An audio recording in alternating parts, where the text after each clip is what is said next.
सरदार प्रकाश सिंह बादल ये तो आपके पिंड बैठा खरबूजे खांदा सीगा, ब्याह मंगने शादियां देखदा फिरदा सी। जदों दरबार साहिब च एडा वड्डा कहर वापर रहा सीगा, ये बाद च जाके उत्थे इहने एक सद्दा देता, इहनूं गिरफ्तार नहीं सी करदे भी इहदा अपना ही बंदा, सरकार ने गिरफ्तार नहीं सी कीता इहनूं। ते इहने फिर उत्थे एक गर्मा गर्म स्टेटमेंट जारी करती बई जिहड़ी फौज ते पुलिस वाले आ सारे नौकरियां छड्डिआओ। बई लालगढ़ जट्टां जिहड़ा है राजस्थान का एक फौज का अड्डा, इत्थे सवेरों जो 10 बजे नूं खबर सारे फैल गई सरकारी तौर के उत्ते अंदर खाते सरकारी मीडिया दे विच कि दरबार साहिब दे विच अकाल तख्त साहिब तो संत ज्ञानी जरनैल सिंह जी खालसा पिंडरां वाले जिहड़े ने वो शहीद हो गए आ। ਜਿਹੜੇ ਫਿਰਕੂ ਅਫਸਰ ਸੀ ਜਿਹੜਾ ਉਹਨਾਂ ਨੇ ਭਕਾਈ ਮਾਰੀ, ਉਹਦੇ ਕਰਕੇ ਫਿਰ ਉਹ ਚੰਗਿਆੜੀ ਜਿਹੜੀ ਅੰਦਰ ਰੋਹ ਸੀ ਉਹਨੂੰ ਫਿਰ ਮਾੜਾ ਜਿਹਾ ਪਲੀਤਾ ਲੱਗਣ ਦੀ ਲੋੜ ਸੀ, ਫਿਰ ਕੰਮ ਹੋ ਗਿਆ। ਫਿਰ ਬਗਾਵਤ ਹੋਈ। ਫਿਰ ਤਾਂ ਸਾਰੇ ਭਾਰਤ ਦੇ ਵਿੱਚ 10-15 ਥਾਵਾਂ ਤੋਂ ਬਗਾਵਤ ਜਿਹੜੀ ਹੋਈ, ਵੱਡੀ ਗਿਣਤੀ ਵਿੱਚ ਕੋਈ 25-30 ਹਜ਼ਾਰ ਦੱਸਦੇ ਆ ਵੀ ਫੌਜਾਂ ਨੇ ਬਗਾਵਤ ਉਦੋਂ ਕੀਤੀ। ਤੇ ਇਹ ਬਾਅਦ ਚ ਸਾਰੇ ਜਿਹੜੇ ਸੀਗੇ ਫੜੇ ਗਏ ਇੱਕ ਦੋ ਕਰਕੇ। ਫਿਰ ਇਹਨਾਂ ਦੇ ਕੋਰਟ ਮਾਰਸ਼ਲ ਹੋਏ, ਬੜੀਆਂ ਸਖਤ ਸਜ਼ਾਵਾਂ ਇਹਨਾਂ ਨੂੰ ਦਿੱਤੀਆਂ ਗਈਆਂ ਧਰਮੀ ਫੌਜੀਆਂ। 1710 ਦੇ ਵਿੱਚ ਬਾਬਾ ਬੰਦਾ ਸਿੰਘ ਬਹਾਦਰ ਤੋਂ ਬਾਅਦ ਫਰਕਸ਼ੀਅਰ ਨੇ ਕਿਹਾ ਸੀਗਾ ਵੀ ਜਿੱਥੇ ਵੀ ਗੁਰੂ ਨਾਨਕ ਨਾਮ ਲੇਵਾ ਮਿਲਦਾ ਹੈ ਉਹਨੂੰ ਕਤਲ ਕਰੋ ਜੀ। ਫੌਜ ਨੂੰ ਹੁਕਮ ਲਾਤਾ ਵੀ ਇਹ ਦੇਖਣ ਨੂੰ ਬੜੇ ਭੋਲੇ ਭਾਲੇ ਲੱਗਦੇ ਆ, ਪਰ ਜਿਹੜੇ ਪੀਲੀਆਂ ਕਾਲੀਆਂ ਪੱਗਾਂ ਵਾਲੇ ਨੇ, ਅੰਮ੍ਰਿਤਧਾਰੀ ਨੇ, ਦਾੜੀਆਂ ਕੇਸਾਂ ਵਾਲੇ ਨੇ, ਕਸ਼ਹਿਰੇ ਪਾਉਂਦੇ ਆ ਜਿਹੜੇ, ਇਹ ਬੜੇ ਖਤਰਨਾਕ ਦਹਿਸ਼ਤਗਰਦ ਨੇ, ਇਹਨਾਂ ਨੂੰ ਖਤਮ ਕਰਨਾ ਤੁਹਾਡਾ ਕੰਮ। ਇੰਦਰਾ ਸਰਕਾਰ ਨੇ ਹੋਰ ਸਾਰਾ ਕੁਝ ਉਦੋਂ ਮਿਥਿਆ ਹੋਇਆ ਸੀ ਵੀ ਜੇ ਆਹ ਹੋਇਆ ਤਾਂ ਆਹ ਕਰ ਲੈਣਾ, ਜੇ ਸੰਤਾਂ ਨੇ ਕਿਹਾ ਹੋਇਆ ਵੀ ਪਿੰਡਾਂ 'ਚੋਂ ਚੜ੍ਹਾਈ ਕਰ ਦਿਓ ਤਾਂ ਆਪਾਂ ਉਹਦਾ ਇਲਾਜ ਇੱਥੇ ਕਰ ਦਿਆਂਗੇ, ਹਰ ਚੀਜ਼ ਦਾ ਸੋਚ ਲਿਆ। ਪਰ ਆਹ ਨਹੀਂ ਸੋਚਿਆ ਵੀ ਫੌਜਾਂ ਦੀ ਬਗਾਵਤ ਕਰ ਸਕਦੀ। ਧਾਰਮੀ ਫੌਜੀਆਂ ਦੀ ਬਗਾਵਤ ਇੱਕ ਅਨਐਕਸਪੈਕਟਡ ਇਹੋ ਜਿਹਾ ਐਕਟ ਸੀ ਜਿਹਦੇ ਮੂਹਰੇ ਸਾਰੀ ਜਿਹੜੀ ਧਰੀ ਧਰਾਈ ਬਣੀ ਬਣਾਈ ਬਿਉਂਤ ਸੀ ਉਹ ਸਾਰੀ ਅਸਫਲ ਹੋ ਗਈ। ਟੀਵੀ 84 ਤੇ ਪ੍ਰੋਗਰਾਮ ਖਬਰ ਦੀ ਖਬਰ ਦੇਖ ਰਹੇ ਸਾਰੇ ਦਰਸ਼ਕਾਂ ਨੂੰ ਮੈਂ ਸਰਜੀਤ ਸਿੰਘ ਘੁਮਾਣ ਫਤਿਹ ਅਰਜ ਕਰਦਾ ਜੀ। ਵਾਹਿਗੁਰੂ ਜੀ ਕਾ ਖਾਲਸਾ, ਵਾਹਿਗੁਰੂ ਜੀ ਕੀ ਫਤਿਹ। 6 ਜੂਨ ਤੱਕ 1984 ਦੇ ਵਿੱਚ ਘੱਲੂਘਾਰਾ ਵਾਪਰਿਆ। ਦਰਬਾਰ ਸਾਹਿਬ ਤੇ ਹੋਰ ਗੁਰਧਾਮਾਂ ਉੱਤੇ ਫੌਜੀ ਹਮਲਾ ਜਿਹੜਾ ਕੀਤਾ, ਉਹਦੇ ਬਾਰੇ ਚੰਗੀ ਗੱਲ ਇਹ ਵਾਪਰੀ ਕਿ ਕੱਲ ਇੱਕ ਕਿਤਾਬ ਜਿਹੜੀ ਸਾਡੇ ਮਲਕੀਤ ਸਿੰਘ ਭਵਾਨੀਗੜ੍ਹ ਨੇ ਕੀਤੀ ਆ, ਜਿਹਦੇ ਵਿੱਚ ਦਰਬਾਰ ਸਾਹਿਬ ਤੇ ਹੋਰ ਉਹਨਾਂ ਸਾਰੇ ਗੁਰਧਾਮਾਂ ਦਾ ਵੇਰਵਾ ਦਿੱਤਾ ਜਿੱਥੇ ਜਿੱਥੇ ਉਦੋਂ ਕਾਰਵਾਈ ਹੋਈ ਸੀ। 30-35 ਸਾਲ ਹੋ ਗਏ ਸ਼੍ਰੋਮਣੀ ਕਮੇਟੀ ਨੇ, ਅਕਾਲੀ ਦਲ ਨੇ ਸਰਕਾਰਾਂ ਸਕੂਲਾਂ ਤਾਂ ਹੰਢਾ ਲੀਆਂ। ਬਹੁਤ ਸਾਰੇ ਇਹੋ ਜਿਹੇ ਲੀਡਰ ਜਿਹੜੇ ਕਹਿੰਦੇ ਅਸੀਂ ਸੰਤ ਭਿੰਡਰਾਂ ਵਾਲਿਆਂ ਦੀ ਗੋਦ ਦਾ ਨਿੱਘ ਮਾਣਿਆ ਹੋਇਆ ਹੈ, ਉਹ ਵੀ ਇਹਨਾਂ ਸਰਕਾਰਾਂ 'ਚ ਮੌਜਾਂ ਲੁੱਟਦੇ ਰਹੇ ਆ। ਪਰ ਕਿਸੇ ਨੇ ਇਸ ਪਾਸੇ ਵੀ ਆਪਾਂ ਸਾਰਾ ਡਾਟਾ ਕਲੈਕਟ ਕਰੀਏ। ਦੋ ਤਰ੍ਹਾਂ ਦਾ ਡਾਟਾ ਵਾ, ਇੱਕ ਤਾਂ ਚਲੋ ਜੂਨ 84 ਦੇ ਬਾਰੇ ਆ, ਇੱਕ ਹੈਗਾ 1 ਅਪ੍ਰੈਲ 1978 ਤੋਂ ਲੈ ਕੇ ਹੁਣ ਤੱਕ ਦਾ ਸਾਰਾ ਵੇਰਵਾ। ਗੱਲ ਕੁਛ ਨਹੀਂ ਹੈਗੀ, ਜੇਕਰ ਸ਼੍ਰੋਮਣੀ ਕਮੇਟੀ ਆਪਦੇ ਅਧੀਨ ਸਾਰੇ ਸ਼੍ਰੋਮਣੀ ਗੁਰਦੁਆਰਾ ਪ੍ਰਬੰਧਕ ਕਮੇਟੀ ਦੇ ਮੈਂਬਰਾਂ ਨੂੰ ਹਦਾਇਤ ਕਰ ਦੇਵੇ, ਤੁਸੀਂ ਇੱਕ ਇੱਕ ਦਫ਼ਤਰ ਖੋਲੋ ਜੀ, ਤੁਹਾਨੂੰ ਇੱਕ ਇੱਕ ਉੱਥੇ ਬੰਦਾ ਦਿੰਨੇ ਆ, ਤੇ ਉਹ ਚਾਹੇ ਠੇਕੇ ਤੇ ਅਡਹਾਕ ਤੇ ਜਾਂ ਕੱਚੇ ਮੁਲਾਜ਼ਮ ਭਰਤੀ ਕਰ ਲਈਦੇ ਆ, ਅਗਲੇ ਨੂੰ ਲੈਪਟਾਪ ਕੰਪਿਊਟਰ ਲੈ ਕੇ ਦੇ ਦਿਓ, ਰੋਟੀ ਪਾਣੀ ਉੱਥੇ ਛਕੇ ਸ਼੍ਰੋਮਣੀ ਕਮੇਟੀ ਮੈਂਬਰ ਦੇ ਘਰ, ਤੇ ਉਸ ਇਲਾਕੇ ਦੇ ਸਾਰੀ ਸੰਗਤ ਨੂੰ ਕਹਿ ਦਿਓ ਵੀ ਜਿੰਨੇ ਇਸ ਸ਼੍ਰੋਮਣੀ ਕਮੇਟੀ ਹਲਕੇ ਦੇ ਪਿੰਡਾਂ ਦੇ ਸ਼ਹਿਰਾਂ ਦੇ ਕਸਬਿਆਂ ਦੇ ਉਹ ਲੋਕ ਨੇ ਜਿਨ੍ਹਾਂ ਨੇ 1 ਅਪ੍ਰੈਲ 1978 ਤੋਂ ਲੈ ਕੇ ਹੁਣ ਤੱਕ ਇੰਡੀਅਨ ਸਟੇਟ ਦੇ ਕੋਈ ਜ਼ੁਲਮ ਝੱਲੇ ਆ, ਕੋਈ ਬੰਦਾ ਸ਼ਹੀਦ ਹੋਇਆ, ਕੋਈ ਡਿਸਅਪੀਅਰ ਹੋਇਆ, ਕੋਈ ਕਿਸੇ ਕਿਸਮ ਦੀ ਹੋਰ ਵਧੀਕੀ ਹੋਈ ਆ, ਉਹ ਆਪਦੇ ਤੌਰ ਦੇ ਉੱਤੇ ਆਪਦੇ ਘਰ ਵਿੱਚ ਬਹਿ ਕੇ ਸਾਰੀ ਚੀਜ਼ ਲਿਖ ਲਵੇ ਤੇ ਇੰਨੀ ਤਰੀਕ ਤੱਕ ਜਿਹੜਾ ਹੈ ਸਾਡੇ ਬੰਦੇ 2 ਮਹੀਨੇ 4 ਮਹੀਨੇ ਦਾ ਟਾਈਮ ਦੇ ਦਿਓ ਵੀ ਉਹ ਸ਼੍ਰੋਮਣੀ ਕਮੇਟੀ ਮੈਂਬਰ ਦੇ ਘਰ ਬੈਠੇ ਹੋਣਗੇ, ਉੱਥੇ ਆਪਦਾ ਜਮ੍ਹਾਂ ਕਰਾਓ। ਉਸ ਸ਼ਹੀਦੀ ਯੋਧੇ ਦੀ ਜਾਂ ਉਸ ਡਿਸਅਪੀਅਰ ਹੋਏ ਬੰਦੇ ਦੀ ਜੇ ਫੋਟੋ ਆ ਉਹ ਦੇ ਜੋ, ਉਹ ਅੱਡ-ਅੱਡ ਕੈਟਾਗਰਾਈਜ਼ ਕਰਕੇ ਉੱਥੇ ਮਤਲਬ ਬਾਹਲਾ ਜ਼ੋਰ ਲਾਈਏ ਤਾਂ 3 ਮਹੀਨੇ ਦੇ ਵਿੱਚ ਸਾਰੇ ਪੰਜਾਬ ਦਾ ਕੀ ਸਾਰੇ ਸਿੱਖ ਜਗਤ ਦਾ ਡਾਟਾ ਦਿੱਲੀ ਦੱਖਣ ਤੱਕ ਦਾ, ਜੰਮੂ ਦੇ ਵਿੱਚ ਸ਼ਹੀਦ ਹੋਇਆ ਸਿੰਘ ਹਿਮਾਚਲ ਦੇ ਆ, ਸਾਡੇ ਹਰਿਆਣੇ ਦੇ ਵੀ ਆ, ਰਾਜਸਥਾਨ ਦੇ ਆ, ਸਾਰਾ ਡਾਟਾ ਜਿਹੜਾ ਹੈਗਾ ਉਹ ਇਕੱਠਾ ਕੀਤਾ ਜਾ ਸਕਦਾ। पर करना ही तां नीत जदों माड़ी होवे उदों फिर की कीता जा सकदा जी। ਮੈਨੂੰ याद है ਜਦੋਂ मैं जून 84 ਦੇ ਸ਼ਹੀਦਾਂ ਦੀ ਡਾਇਰੈਕਟਰੀ ਦੇ ਸੰਬੰਧ ਵਿੱਚ ਕੰਮ ਛੇੜਿਆ ਤਾਂ ਸਾਨੂੰ ਕਿਸੇ ਪਾਸੋਂ ਕੋਈ ਸੇਧ ਮਿਲ ਨਹੀਂ ਰਹੀ ਸੀ ਤੇ ਅਸੀਂ ਇੱਥੇ ਦਰਬਾਰ ਸਾਹਿਬ ਪਤਾ ਪੁਤਾ ਕਰਨ ਗਏ।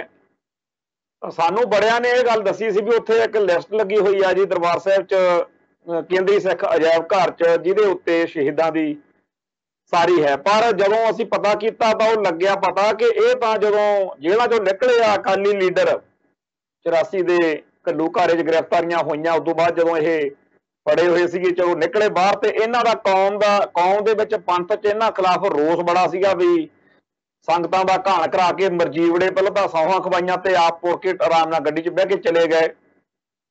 ਤੇ ਜਦੋਂ ਇਹ ਬਾਹਰ ਨਿਕਲੇ ਸੰਗਤਾਂ 'ਚ ਰੋਸ ਸੀਗਾ ਤਾਂ ਇੱਕ ਤਾਂ ਐਲਾਨ ਪਹਿਲਾਂ ਆ ਕੇ ਇਹਨਾਂ ਨੇ ਸੰਗਤਾਂ ਨੂੰ ਆਪਦੇ ਹੱਕ ਵਿੱਚ ਭੁਗਤਾਉਣ ਲਈ ਕਿਹਾ ਕਿ ਜਿਹੜਾ ਸਰਕਾਰ ਦਾ ਬਣਾਇਆ ਅਕਾਲ ਤਖਤ ਸਾਹਿਬ ਦੀ ਇਮਾਰਤ ਆ ਵੀ ਇਹ ਸਾਨੂੰ ਮਨਜ਼ੂਰ ਨਹੀਂ, ਪੰਥ ਆਪਦੀ ਬਣਾਊ ਤੇ ਇਹਨੂੰ ਢਾਉਣਾ।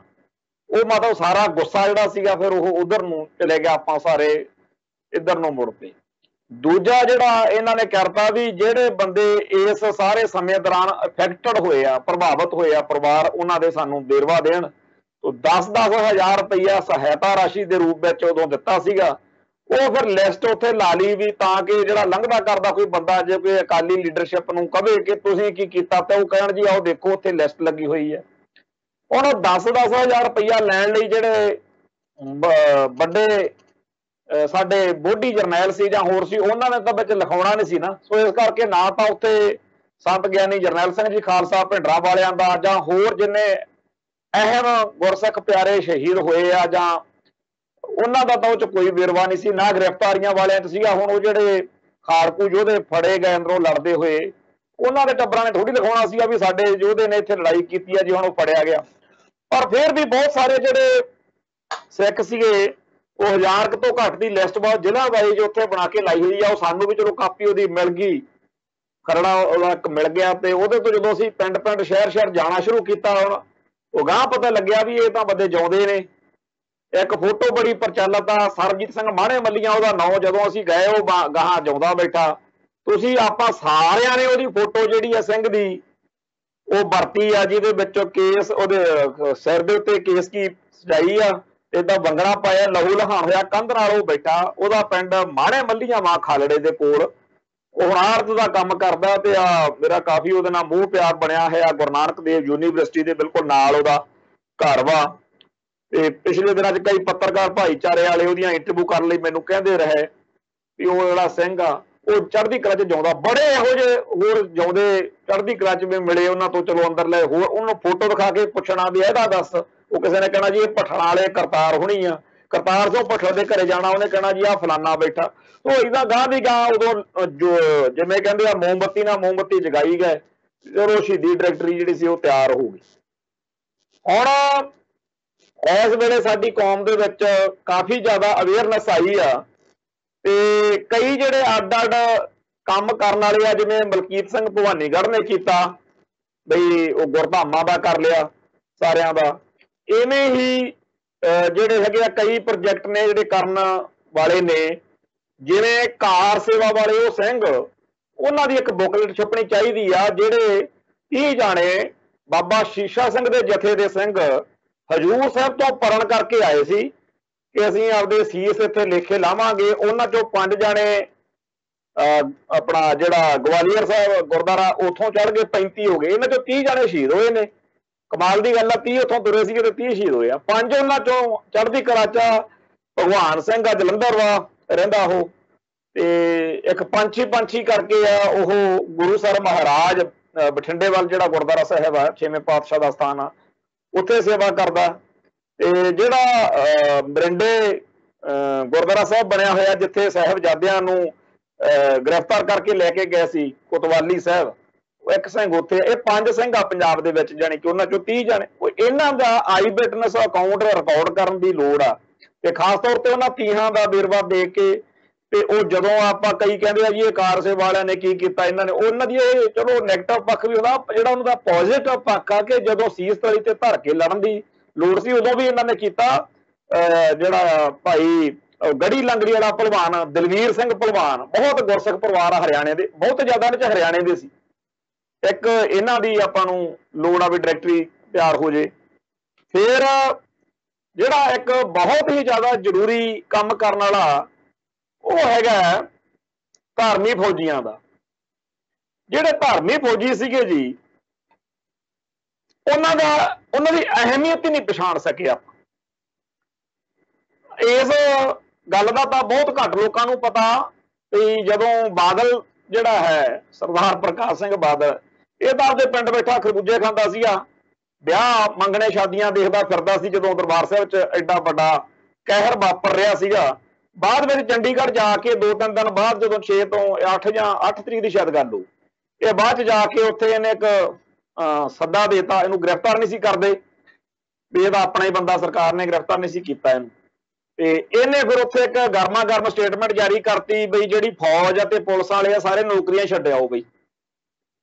ਤੇ ਉਹ ਚਲੋ ਸਟੇਟਮੈਂਟ ਇਹਦੀ ਆਈ ਆ 8 ਜਾਂ 9 ਤਰੀਕ ਨੂੰ, ਪਰ ਉਦੋਂ ਪਹਿਲਾਂ ਹੀ 6 ਤਰੀਕ ਨੂੰ ਲਾਲਗੜ੍ਹ ਜੱਟਾਂ ਜਿਹੜਾ ਹੈ ਰਾਜਸਥਾਨ ਦਾ ਇੱਕ ਫੌਜ ਦਾ ਅੱਡਾ, ਇੱਥੇ ਸਵੇਰੋਂ ਜਦੋਂ ਇਹ 10 ਵਜੇ ਨੂੰ ਖਬਰ ਸਾਰੇ ਫੈਲ ਗਈ ਸਰਕਾਰੀ ਤੌਰ ਦੇ ਉੱਤੇ, ਅੰਦਰ ਖਾਤੇ ਸਰਕਾਰੀ ਮੀਡੀਆ ਦੇ ਵਿੱਚ ਕਿ ਦਰਬਾਰ ਸਾਹਿਬ ਦੇ ਵਿੱਚ अकाल तख्त साहब तो संत ज्ञानी जरनैल सिंह जी खालसा पिंडरां वाले जिहड़े ने वो शहीद हो गए आ, उत्थे मेहणे बड़े मारे। कई लोगों को समझ नहीं लगती कि उत्थे होया कि असल में लालगढ़ जट्टां दे विच कुछ कट्टड़पंथी सोच वाले फौजी अफसरां ने सिख फौजियां नूं मेहणे मारे बई थोड़ा माड़े शब्द वरते संतां बारे भी वो उत्थे इदां हो गया। ते वो चीज़ ने जिहड़ा लांबू लाया, एक तो चलो पहले ही बड़ी हेठी जी सी भी साडे धर्म स्थान पर हमला हो गया, पर फौजी डिसिपलिन दे मारे हुए अंदर फिर जज्बा हुंदा पी गए आपदी गल नूं। पर जदों उन्हां दा धर्म स्थान ढह ढेरी करता, धार्मिक आगू संत ज्ञानी जरनैल सिंह जी खालसा शहीद हो गए, ते होर उदों फिर जिहड़े फिरकू अफसर सी जिहड़ा उन्हां ने भकाई मारी, उहदे करके फिर वो चंगियाड़ी जिहड़ी अंदर रोह सी उहनूं फिर माड़ा जिहा पलीता लगण दी लोड़ सी, फिर काम हो गया। फिर बगावत हुई, फिर तो सारे भारत दे विच 10-15 थावां तो बगावत जिहड़ी होई, वड्डी गिणती विच कोई 25-30 हज़ार दसदे आ भी फौजां ने बगावत उदों कीती। तो ये जिहड़े फौजी सी कई थां ते गोली चली, कई थां दे उत्ते काम जिहड़ा सीगा ਉਹਦੇ ਵਿੱਚ गिरफ्तारियां हो गईयां। वो बड़े लंबे चौड़े वेरवे आ, कदे सच्चे पातशाह ने किरपा की ਉਹਦੇ ਉੱਤੇ पूरे का पूरा ਆਪਾਂ प्रोग्राम करांगे। ਤੇ ਇਹ ਬਾਅਦ ਚ ਸਾਰੇ ਜਿਹੜੇ ਸੀਗੇ ਫੜੇ ਗਏ ਇੱਕ ਦੋ ਕਰਕੇ, ਫਿਰ ਇਹਨਾਂ ਦੇ ਕੋਰਟ ਮਾਰਸ਼ਲ ਹੋਏ, ਬੜੀਆਂ ਸਖਤ ਸਜ਼ਾਵਾਂ ਇਹਨਾਂ ਨੂੰ ਦਿੱਤੀਆਂ ਗਈਆਂ ਧਰਮੀ ਫੌਜੀਆਂ। ਤੇ ਇਸ ਸਾਰੇ ਨੂੰ 6 ਤੋਂ ਲੈ ਕੇ 7, 8, 9, 10, 12 ਤਰੀਕ ਤੱਕ ਇਹ ਮੰਨਿਆ ਜਾਂਦਾ ਕਿ ਸਾਰਾ ਕੰਮ ਚੱਲਿਆ। ਸਾਰੇ ਭਾਰਤ ਵਿੱਚ ਆਡਰ ਥਾਵਾਂ ਤੇ ਫੌਜੀ ਆਖਰੀ ਫੌਜੀ ਤਿੱਕਰ 20 ਜੂਨ ਤੱਕ ਜਾਣੀ ਕਿ ਕੰਮ ਮੋਟੇ ਤੌਰ ਤੇ ਨਿਬੜ ਗਿਆ ਸੀ। ਜਿਹੜੀ ਇਹ ਬਗਾਵਤ ਹੋਈ ਆ, ਸਾਡੀ ਕੌਮ ਨੂੰ ਇਹਦਾ ਅਹਿਸਾਸ ਹੋਣਾ ਚਾਹੀਦਾ ਕਿ ਇੱਕ ਆਪਰੇਸ਼ਨ ਬੁੱਢ ਰੋਜ਼ ਸੀਗਾ, ਇੱਕ ਤਾਂ ਆਪਰੇਸ਼ਨ ਬਲੂ ਸਟਾਰ ਕਿਹਾ ਨਾ ਫੌਜ ਨੇ, ਆਪਰੇਸ਼ਨ ਬਲੂ ਸਟਾਰ ਤਾਂ ਦਰਬਾਰ ਸਾਹਿਬ ਦੇ ਅੰਦਰ ਜਿਹੜਾ ਅਕਾਲ ਤਖਤ ਸਾਹਿਬ ਨੂੰ ਟਾਰਗੇਟ ਕਰਨ ਦਾ ਸੀਗਾ। ਦੂਸਰਾ ਜਿਹੜਾ ਸੀਗਾ ਆਪਰੇਸ਼ਨ ਕੋਈ ਮੈਟਲ ਕਹਿੰਦੇ ਆ ਉਹਨੂੰ, ਉਹ ਉੱਥੇ ਜਿਹੜੇ ਆ ਬਾਦਲ ਟੌੜੇ ਵਗੈਰਾ ਉਹਨਾਂ ਨੂੰ ਸੇਫ ਕੱਢ ਕੇ ਲੈ ਕੇ ਜਾਣਾ। ਓਂਕਾਰ ਸਿੰਘ ਗੁਰਾਇਆ ਬ੍ਰਿਗੇਡੀਅਰ ਜਿਉਂਦਾ, ਉਹਦੀ ਇਹ ਡਿਊਟੀ ਸੀ, ਉਹਨੇ ਕਿਤਾਬ ਵੀ ਲਿਖੀ ਆ ਵੀ ਮੇਰੀ ਡਿਊਟੀ ਇਸ ਗੱਲ ਤੇ ਲੱਗੀ ਸੀ। ਆਪਣੇ ਆ ਜਿਹੜਾ ਮੰਡੀ ਗੋਬਿੰਦਗੜ੍ਹ ਦੇ ਨਾਲ ਖੰਨਾ, ਉੱਥੇ ਦਾ ਇੱਕ IB ਦੇ ਵਿੱਚ ਜਿਹੜੀ ਮਿਲਟਰੀ ਇੰਟੈਲੀਜੈਂਸ ਦੇ ਵਿੱਚ ਅਫਸਰ ਸੀ, ਆਦਰਸ਼ ਖੰਨਾ ਉਹਦਾ ਨਾਮ ਆ ਕੁਛ, ਉਹਨੇ ਇਹ ਲੌਂਗੋਵਾਲ ਹੋਣਾ ਨੂੰ ਬਾਹਰ ਕੱਢਿਆ, ਜਾਣੀ ਕਿ ਉਹਦੀ ਕਮਾਂਡ ਹੇਠ ਇਹ ਸਾਰੀ ਕਾਰਵਾਈ ਹੋਈ ਆ। ਤੇ ਉਹਨੇ ਪਿੱਛੇ ਜੇ ਇੱਕ ਇੰਟਰਵਿਊ ਵੀ ਦਿੱਤੀ ਸੀ ਵੀ ਕਿਵੇਂ ਇਹ ਸਾਰਾ ਕੁਛ ਹੋਇਆ। खैर ਜਿਹੜਾ ਇਹ ਦੋ ਆਪਰੇਸ਼ਨ ਤਾਂ ਦਰਬਾਰ ਸਾਹਿਬ ਕੰਪਲੈਕਸ ਦੇ ਅੰਦਰ ਸੀ ਨਾ ਜੀ। ਇੱਕ ਆਪਰੇਸ਼ਨ ਬੁੱਢ ਰੋਜ਼ ਸੀਗਾ ਵੀ ਜਦੋਂ 6 ਜੂਨ ਤੋਂ ਬਾਅਦ ਵਿੱਚ ਪਹਿਲਾਂ ਤਾਂ ਉਹਨਾਂ ਨੇ ਸਾਰਾ ਪੰਜਾਬ ਜਿਹੜਾ ਸੀ ਉੱਥੇ ਚੱਪੇ ਚੱਪੇ ਉੱਤੇ ਮਿਲਟਰੀ ਲਾ ਦਿੱਤੀ, ਕਰਫਿਊ ਲਾਤਾ ਵੀ ਲੋਕਾਂ ਨੂੰ ਨਿਕਲਣ ਨਾ ਦਿਓ, ਸੜਕਾਂ ਤੇ ਆਉਣ ਨਾ ਦਿਓ, ਕਿਉਂਕਿ ਮਹਾਂਪੁਰਸ਼ਾਂ ਦਾ ਇਹ ਬਾਰ-ਬਾਰ ਕਹਿਣਾ ਸਰਕਾਰ ਨੂੰ ਪਤਾ ਸੀਗਾ ਕਿ ਸੰਤ ਕਹਿੰਦੇ ਹੁੰਦੇ ਸੀ ਵੀ ਜੇ ਦਰਬਾਰ ਸਾਹਿਬ ਤੇ ਹਮਲਾ ਹੋ ਗਿਆ ਤੇ ਪਿੰਡਾਂ ਤੋਂ ਫਿਰ ਤੁਸੀਂ ਭਾਈ ਚੜ੍ਹਾਈ ਕਰ ਦਿਓ। ਉਹ ਕਈ ਥਾਂ ਤੇ ਹੱਲਾ ਗੁੱਲਾ ਹੋਇਆ ਵੀ ਆ, ਗੋਲੀ ਵੀ ਚੱਲੀ ਆ, ਪਰ ਮੋਟੇ ਤੌਰ ਦੇ ਉੱਤੇ ਜਿਹੜਾ ਕੰਮ ਅਸਲ ਵਿੱਚ ਸਰਕਾਰ ਨੇ ਮਿਥਿਆ ਹੋਇਆ ਸੀ ਆਪਰੇਸ਼ਨ ਬੁੱਢ ਰੋਜ਼, ਉਹ ਸੀ ਵੀ 15 ਤੋਂ 35 ਸਾਲ ਦੇ ਵਿਚਾਲੇ ਇਹ ਜਿਹੜਾ ਬਾਤਚੀਤ ਪਰਚਾ ਫੌਜ ਦਾ ਉਹਦੇ ਵਿੱਚ ਵੀ ਇਹ ਗੱਲ ਲਿਖੀ ਹੋਈ ਆ ਵੀ ਇਹ ਗੱਲ ਉਹ ਚ ਸੀਗੀ। ਜਿਵੇਂ 10 ਅਕਤੂਬਰ ਨੂੰ 10 ਸਤੰਬਰ ਨੂੰ ਦੱਸਦੇ ਆ ਉੱਥੇ 1710 ਦੇ ਵਿੱਚ ਬਾਬਾ ਬੰਦਾ ਸਿੰਘ ਬਹਾਦਰ ਤੋਂ ਬਾਅਦ ਫਰਾਕਸ਼ੀਅਰ ਨੇ ਕਿਹਾ ਸੀਗਾ ਵੀ ਜਿੱਥੇ ਵੀ ਗੁਰੂ ਨਾਨਕ ਨਾਮ ਲੇਵਾ ਮਿਲਦਾ ਹੈ ਉਹਨੂੰ ਕਤਲ ਕਰੋ ਜੀ। ਉਵੇਂ ਹੀ ਜਿਵੇਂ 7 ਵਾਰੀ ਇਤਿਹਾਸ ਵਿੱਚ ਪਹਿਲਾਂ ਕਤਲੇਆਮਾਂ ਦਰਜ ਨੇ, ਤੇ ਜਿਵੇਂ 1947 ਦੇ ਵਿੱਚ 10 ਅਕਤੂਬਰ ਨੂੰ ਕਿਹਾ ਵੀ ਸਿੱਖ ਜਰਾਇਮ ਪੇਸ਼ਾ ਵਾ, ਇਹਨਾਂ ਨੂੰ ਜਿੱਥੇ ਮਿਲਦਾ ਰਗੜੋ।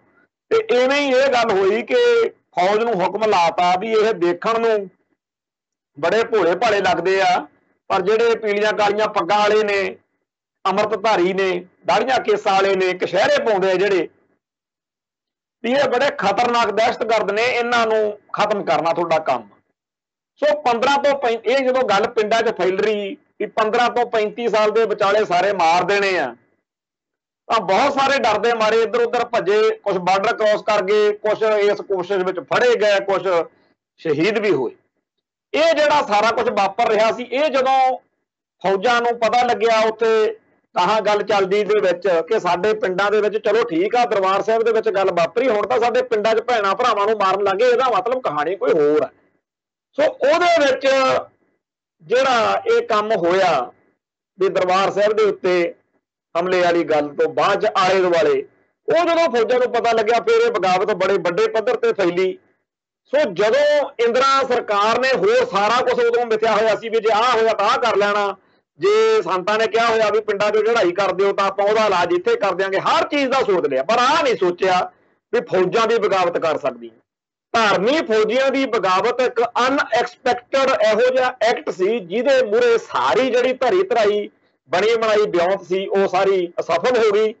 ਤੇ ਫੌਰੀ ਤੌਰ ਤੇ 7-8 ਤਰੀਕ ਤੱਕ ਇਹ ਆਰਡਰ ਦੇਣਾ ਪੈ ਗਿਆ ਕਿ ਜਿਹੜਾ ਆਪਰੇਸ਼ਨ ਬਾਰਡਰ ਰੋਜ਼ ਆ ਇਹਨੂੰ ਥੋੜੇ ਜਿਹੇ ਟਾਈਮ ਲਈ ਢਿੱਲਾ ਕਰ ਦਿਓ, ਸਖਤ ਕਰ ਦਿਓ। ਫਿਰ ਬਾਅਦ ਚ ਜਿੰਨੀਆਂ ਕਿ ਗ੍ਰਿਫਤਾਰੀਆਂ ਹੋਈਆਂ ਸੀ ਬਾਅਦ ਚ ਚਲੋ ਇਹ ਤਾਂ ਵਾਪਰਿਆ ਕਿ ਜਿਹੜੇ ਬੰਦਿਆਂ ਦੀਆਂ ਲਿਸਟਾਂ ਬਣੀਆਂ ਹੋਈਆਂ ਸੀ ਕਿ ਇਹ ਧਰਮ ਯੁੱਧ ਮੋਰਚੇ 'ਚ ਹਿੱਸਾ ਲੈਂਦੇ ਰਹੇ ਨੇ, ਜਾਂ ਇਹ ਸੰਤ ਭਿੰਡਰਾਂ ਵਾਲਿਆਂ ਦੇ ਸਮਰਥਕ ਨੇ, ਜਾਂ ਇਹ ਅਖੰਡ ਕੀਰਤਨੀ ਜਥਾ ਦੇ ਸੰਬੰਧ ਹੈਗੇ ਆ ਸਮਰਥਕ, ਤੇ ਜਾਂ ਇਹ ਜਿਹੜੇ ਨੇ ਫੈਡਰੇਸ਼ਨਿਸਟ ਨੇ, ਜਾਂ ਇਹ ਲੋਕ ਜਿਹੜੇ ਆ ਮਹਿਤੇ ਤੋਂ, ਟਕਸਾਲ ਤੋਂ, ਜਾਂ ਅਖੰਡ ਕੀਰਤਨੀ ਜਥੇ ਤੋਂ ਅੰਮ੍ਰਿਤ ਛਕਿਆ ਹੋਇਆ।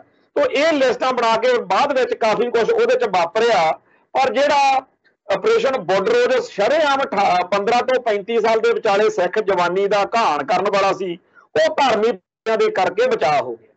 ਸੋ ਧਾਰਮੀ ਫੌਜੀਆਂ ਦਾ ਉਹ ਜਿਹੜਾ ਦੇਣ ਆ ਉਹਨੂੰ ਆਪਾਂ ਅਜੇ ਤੱਕ ਸਲੂਟ ਨਹੀਂ ਕਰ ਸਕੇ। ਇਹ ਮੈਂ ਇਸ ਕਰਕੇ ਅੱਜ ਦੇ ਇਸ ਪ੍ਰੋਗਰਾਮ ਦੇ ਵਿੱਚ ਗੱਲ ਉਭਾਰੀ ਆ ਕਿ ਅੰਮ੍ਰਿਤਸਰ ਤੋਂ ਬਾਹਰ ਜੰਡਿਆਲੇ ਵਾਲੇ ਪਾਸੇ ਨੂੰ ਕੋਈ ਸਾਨੂੰ ਥਾਂ ਲੈ ਕੇ ਇੱਥੇ ਕੋਈ ਮੈਮੋਰੀਅਲ ਉਹਨਾਂ ਸਾਰੇ ਧਾਰਮੀ ਫੌਜੀਆਂ ਦੀ ਯਾਦ ਵਿੱਚ ਬਣਾਉਣਾ ਚਾਹੀਦਾ ਜਿਨ੍ਹਾਂ ਨੇ ਇਸ ਬਗਾਵਤ ਵਿੱਚ ਹਿੱਸਾ ਲਿਆ। ਸ਼ਹੀਦ ਜਿਹੜੇ ਹੋਏ ਫੌਜੀ ਉਹਨਾਂ ਦੀਆਂ ਵੀ ਲਾਓ, ਤੇ ਜਿਹੜੇ ਉੱਥੇ ਇਸ ਬਗਾਵਤ ਵਿੱਚ ਹਿੱਸਾ ਲਿਆ, ਚਾਹੇ ਬਾਅਦ ਵਿੱਚ ਉਹਨਾਂ ਨੂੰ ਕੋਰਟ ਮਾਰਸ਼ਲ ਕੀਤਾ ਗਿਆ ਜਾਂ ਬਾਅਦ ਵਿੱਚ ਕਈਆਂ ਨੂੰ ਨੌਕਰੀ ਤੇ ਬਹਾਲ ਵੀ ਕਰ ਲਿਆ ਗਿਆ, ਕਈਆਂ ਨੂੰ SGPC ਦੇ ਵਿੱਚ ਭਰਤੀ ਕੀਤਾ, ਕਈਆਂ ਨੂੰ ਕਿਸੇ ਥਾਂ ਤੇ ਹੋਰ ਨੌਕਰੀਆਂ ਦਿੱਤੀਆਂ ਸਰਕਾਰ ਨੇ। ਇਹਨਾਂ ਸਾਰਿਆਂ ਦਾ ਜ਼ਿਕਰ ਹੋਣਾ ਚਾਹੀਦਾ ਤਾਂ ਕਿ ਆਉਣ ਵਾਲੀਆਂ ਨਸਲਾਂ, ਆਉਣ ਵਾਲੇ ਸਮੇਂ ਦੇ ਵਿੱਚ ਸਾਡੀ ਕੌਮ ਨੂੰ ਇਸ ਗੱਲ ਦਾ ਪਤਾ ਹੋਵੇ ਕਿ ਜਦੋਂ ਅਸੀਂ ਫੌਜ ਦੀ ਸਰਕਾਰ ਦੀ ਨੌਕਰੀ ਕਰਦੇ ਹਾਂ ਉਹ ਗੱਲ ਵੱਖਰੀ ਆ, ਪਰ ਇਹਦਾ ਮਤਲਬ ਇਹ ਨਹੀਂ ਵੀ ਸਾਡੇ ਧਰਮ ਉੱਤੇ, ਧਰਮ ਸਥਾਨਾਂ ਉੱਤੇ, ਸਾਡੀ ਕੌਮ ਤੇ ਜਦੋਂ ਹਮਲਾ ਹੋਊ ਅਸੀਂ ਉੱਥੇ ਮਾਊਜੇ ਬਣ ਕੇ ਬੈਠੇ ਰਵਾਂਗੇ। ਸੋ ਉਸ ਗੱਲ ਦੇ ਲਈ ਇਹ ਬੜਾ ਜ਼ਰੂਰੀ ਹੈ ਕਿ ਅਸੀਂ ਇਹ ਯਾਦਗਾਰ ਬਣਾਈਏ। ਧਾਰਮੀ ਫੌਜੀਆਂ ਦੇ ਜਿਹੜੀ ਘਾਲਣਾ ਆ ਉਹਨੂੰ ਤੇ ਇਹੋ ਜਿਹੇ ਹੋਰ ਵਿਸ਼ਿਆਂ ਨੂੰ ਅਸੀਂ ਦੇਖ ਰਹੇ ਹਾਂ ਕਿ ਜਿਹੜਾ ਹੁਣ ਮੋੜਾ ਜਿਹਾ ਪੈਂਦਾ ਦਿਖਦਾ, ਕਿਉਂਕਿ ਜਦੋਂ ਇਸ ਵਾਰੀ ਦਰਬਾਰ ਸਾਹਿਬ ਦੇ ਵਿੱਚ 6 ਜੂਨ ਮਨਾਇਆ ਘੱਲੂ ਘਾਰਾ ਦਿਹਾੜਾ, ਤੇ ਵੈਸੇ ਤਾਂ ਪਹਿਲਾਂ ਵੀ ਇੱਕ ਵਾਰੀ ਖਾਲਿਸਤਾਨ ਦੇ ਹੱਕ 'ਚ ਬੋਲੇ ਸੀ ਗਿਆਨੀ ਹਰਪ੍ਰੀਤ ਸਿੰਘ, ਪਰ ਕੱਲ ਵੀ ਉਹਨਾਂ ਨੇ ਕਿਹਾ ਵੀ ਜਿਹੜਾ ਸਾਡੇ ਅੰਦਰ ਜ਼ਖਮ ਰਿਸਦਾ ਇਹਦੇ ਵਿੱਚੋਂ ਫਿਰ ਖਾਲਿਸਤਾਨ ਜਿੰਦਾਬਾਦ ਨਿਕਲਦਾ। ਇਸ ਸਾਨੂੰ ਇਹਦੇ ਤੋਂ ਥੋੜੀ ਜਿਹੀ ਰਾਹਤ ਜਾਂ ਤਸੱਲੀ ਮਹਿਸੂਸ ਹੁੰਦੀ ਆ। ਇਹ ਸਾਡੇ ਉਸ ਰੋਹ ਦਾ ਪ੍ਰਗਟਾਵਾ। ਤੇ ਬੀਬੀ ਜਗੀਰ ਕੌਰ ਨੂੰ ਪੁੱਛਿਆ ਗਿਆ, ਉਹਨੇ ਵੀ ਇਹਦੀ ਹਾਮੀ ਭਰੀ ਆ।